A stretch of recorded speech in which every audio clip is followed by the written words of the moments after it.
and welcome to the E14 Toybox. I'm Rob and thank you for joining me on this video where I unbox the mysteries of Heroclix through boosters, gravity feeds, what have you, and basically just enjoy my collecting even more than I already do.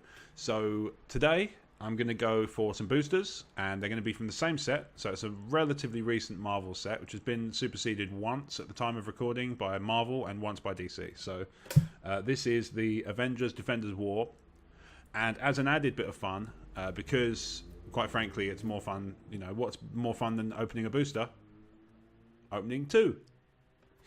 So in addition, I'm also going to throw in at the end a couple of gravity feeds as mentioned in the previous episodes. I'm going to do a Superman and a Batman, one of each, mainly because that's the last Dark Knight Rises one I have, and that means I can clear out my kind of gravity feed backlog as it were, and work my way towards having a nice clean cupboard just full of things I've pulled rather than things to pull. So without further ado, let's do that.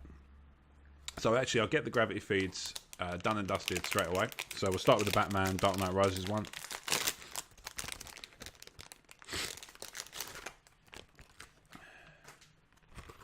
So we have an Arkham Asylum Escapee. He's a pretty cheap piece. He's 45 points. Obviously you can have more than one of them because, you know, Arkham Asylum, people escape all the time. Otherwise Batman wouldn't have much to do. So he starts with Flurry and damage box out. When Arkham Asylum Escapee, it's going to get hard to say, attacks an opposing character occupying the same printed area of hindering terrain as he does, modifies attack by +2. So actually he can, if he's in hindering terrain with somebody and it's the same connected piece, then he can attack for more attack value. We starts with 8, so obviously it helps to be in hindering terrain with him because 8's not going to get you very far against some of the more, you know, double hard heroes. Battle Fury on his first click. He later goes on to gain willpower, stealth, and exploit weakness. So for 45 points, he has the underworld ability. Not bad, you know, not a bad piece. So, next, Superman versus Batman Dawn of Justice. Oh, I don't think I have this one. Ooh, doubly wonderful. So, I have 40 point Lois Lane. So, she's a little bit leany, but I suspect I can probably fix that with some hot water or maybe just holding it. But it's an Amy Adams piece. So there you go. She has stealth, and she gains plasticity later on. Willpower on her defense, and she goes on to gain super senses, and then probability control on her damage, and perplex later on. She has the Superman ally team ability, whose effects escape me at this precise moment in time. I will print it up and put it in the corner or something, probably. Who knows? Anyway. That's them. So that's the last Dark Knight Rises Heroclix booster we're ever going to see, unless eBay furnishes me with some more. But for now, at the very least, it's over. It's done. So moving on. So now we have our boosters for Avengers Defenders War. So I'll run through a couple of pieces I'd like to see come out of this. I mean, obviously there's chases, King Daredevil, Worldbreaker Hulk, things like that. I would be quite happy with Black Panther. I don't think I have one of those. If I do, it's a very kind of standard piece, so it would be nice to have something cooler. I'm a big fan of the Punisher. This set and the What If set are good if you like Punisher, which I do. So basically anything along those lines is good. Captain America is always a favourite, so let's find out. There we go. Alright, cool. So, what do we have? Oh, that's pretty cool. There's some nice pieces in here. So I'll go to that one. I'm guessing that's a... Ooh! Do you know? I think it might be a chase. Confirmation is required. Super rare unique. Okay. Still, there's a super rare unique coming. So we'll start from one end and work our way across, as is kind of standard. In a similar way, character I don't have... If I do have one, I don't have many. We'll start with him. So... Vision. So he's pretty cool. Sculpt is rather nice. Old classic style Avengers colours. He has a trait, shifting focus density shift. Give Vision a free action if you began your turn on this map. Replace him with another character with this trait on the same click number. Okay, so he's got to swap out. He has sidestep on his movement, invincible on his defense on the first click and the second click, and then exploit weakness on his first 2, close combat expert on his last 3, impervious on his last 3, and no movement or attack abilities to speak of after click 3, or indeed at all on the attacks. But for 50 points, he has the Avengers ability, which again escapes me. I believe it's to do with action tokens, or action totals rather. So we'll move on. Apologies once again, I'm sniffly. I can't really help it. Try as I might. So, next one. A little bit of a different variation on the what I'm used to from this character, but then I've only seen the movies. Whiplash. He's quite a groovy looking cat. He is very unusual looking. A little bit jokery with the colour scheme. He's got his electrically charged titanium whip, which is actually one of his attack powers. When Whiplash makes an attack and hits, roll a d6. On a result of 4 to 6, place an action token on the hit target. Oh, cool. So he's got Incapacitate built in. That's pretty cool. He gets Sidestep, Leap, Climb on his movement. So he's 5 clicks for 40 points. Toughness and Energy Shield Deflection on his defense. And the Box Out on the first 3 clicks, and then Precision Strike afterwards.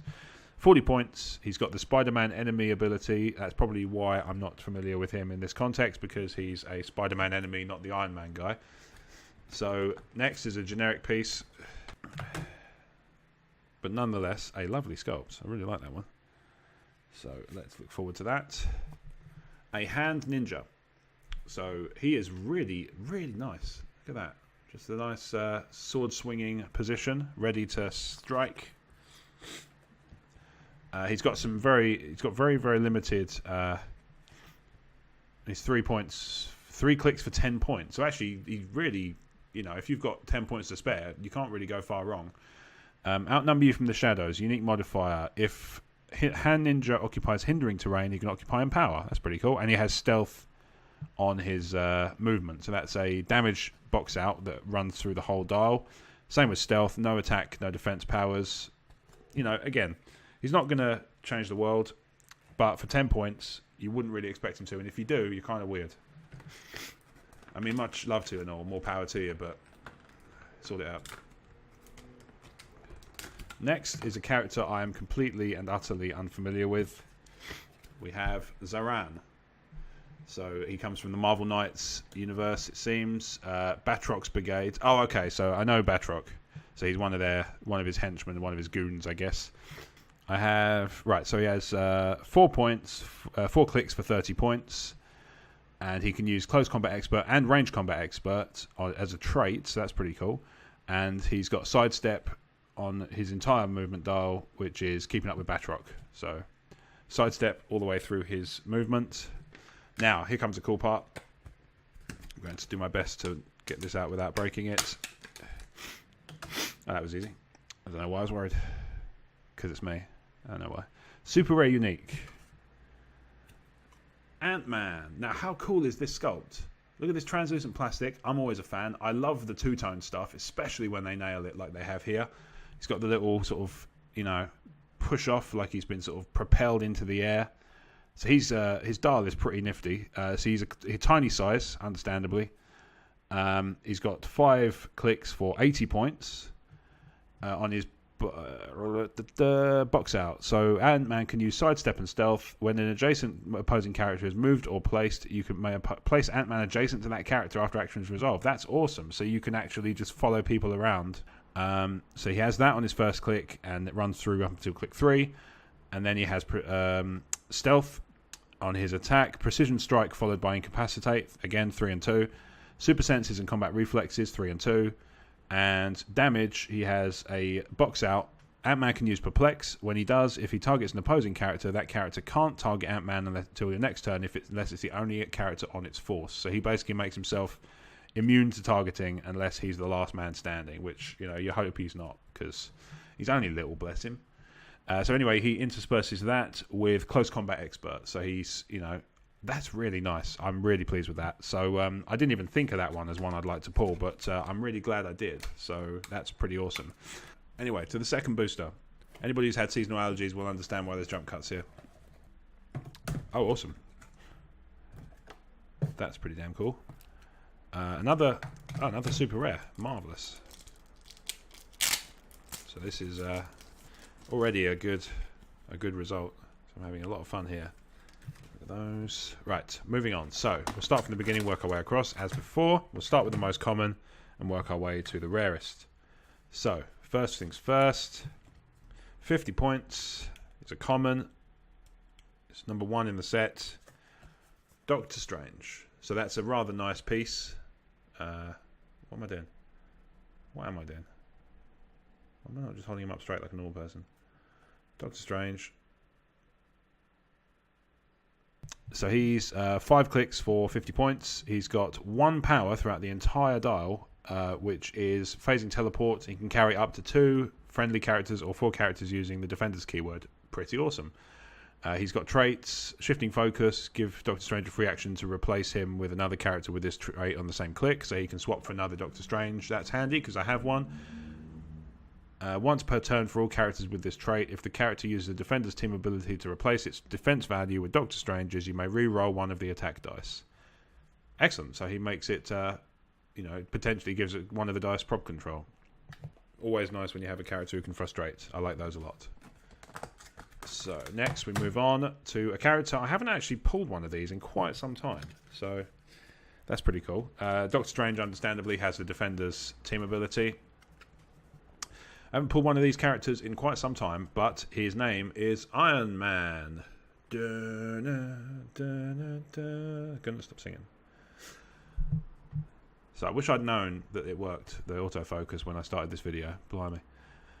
So he's 55 points for 5 clicks. A little bit more tasty than Doctor Strange. Once per game, Iron Man can use regeneration, but only subtracts 1 from the result. So that's going to change with the new rules, but so it goes. Running shot, sidestep on his movement dial, so that's 2 of each, and then a blank one. 2 blank ones, and then super strength for attack. Invulnerability is 1 click, and then 4 clicks of toughness, and then 2 clicks of nothing on damage, and then close combat expert on the final 3. So nice, I like him. It's a nice sculpt, nice pose. It's nice. Right, so I've been through another one of these, so I've doubled up, but it's okay because doubling up is fine when they're generic hand ninjas. So that's what I've got. So I've got myself a hand ninja, and I'm not going to go through his dial because we literally just did that 5 minutes ago, if that. So next we have one from Wakanda. That's all good. I'm happy with that because I do not have much in the way of Wakanda stuff, and it's always nice to collect something new. 5 clicks for 60 points. I don't know why I keep doing the clicks and points. Clickslexia. Wakabi. So get in there. Again, I'm not sure why I'm having problems with perspective. The camera has literally not moved an inch. So, trait. As my king commands, when an adjacent friendly character named Black Panther makes a close attack, after actions resolve, Wakabi may make a close attack. Pretty cool. So he's got interspersed running shot and leap climb with a range of 4. And no attack powers to speak of. Defense, he has a box out. Toughness, with a unique modifier. Friendly characters with the Wakanda keyword modify the defense values by +1. And then after that he gets combat reflexes for 2 clicks. And then nothing until click 3 on damage, where he gets empower. So he's quite cool, and he's obviously designed understandably to mix nicely with Black Panther. Now here's the cool part. The super rare piece from this set, from this booster. Man-Ape. So he's really awesome. Look at that sculpt. Lovely stuff. What am I doing? Really, really awesome. Got a big growling grin. Oh no, he's got a face. That's what it is. I'm a pillock. So he's a Wakandan character. Looks like an enemy, indeed. Mysticism of the White Ape. Man-Ape can use Steel Energy. This is a trait. When Man-Ape KOs an opposing character for 50 points or more, after actions resolve, remove an action token from him. So he's got a similar... so I was talking to friends last night about Doomsday from the convention-exclusive DC. And he's got the ability to remove an action token if he KOs a 50 points or more character. He's himself is 100 points for 6 clicks of health. He has charge, HyperSonic, and sidestep, 2 of each on his movement. Super strength, nothing, and then Blades, Claws, Fangs, 2 of each. Invulnerability, toughness, and combat reflexes, 1, 3, and then 6. And then Battle Fury and Exploit Weakness on his last 4. So he's really, really nifty. So all in all, I think you'll agree, a pretty nice set of Avengers Defenders War pulls. The only thing I've doubled up on so far is a Hand Ninja, which you can obviously have more than one of if you want. And actually, I kind of like the idea of having a small set. So I'm going to do something a bit different from the toy box from now on. So in the absence of a scoring system, because I've just not been keeping up with it, I'm going to start doing something called Pick of the Pulls. So it's going to be my favourite piece from the stuff that I pulled in that particular episode. So obviously, the smaller the lot I pick from, the more chance it's going to be something really obvious. But for this one, it's actually quite tough because I have a couple of super rares and ones that are just nice sculpts. But we know me to be a translucent plastic kind of guy, so I'm going to go for super rare unique Ant-Man, Scott Lang. Congratulations, you are pick of the pulls for this particular episode of the E14 Toybox. So yeah, maybe I'll start keeping a gallery or something. I don't know. I say these things and then who knows. Special mention has to go to Manape. That's a really cool, really, really cool sculpt. Beyond that, they're all kind of commons and uncommons, but there's nothing bad in there really of stuff I've pulled. I mean, obviously the Arkham Asylum Escapee and the Gravity Feeds is a bit drab, but at the same time, an older set, it's pre-balance. Nowadays, he'd probably be about 15 points. It is what it is. So older sets, you're going to have that problem. So anyway, thank you very much for watching this episode of the E14 Toybox. Coming next, there's going to be a mix of Avengers Defenders War and What If. And then I'm going to do a couple more Superman, Batman, Gravity Feeds because I've got them. So you might as well see what I get. Thank you for watching. Bye for now.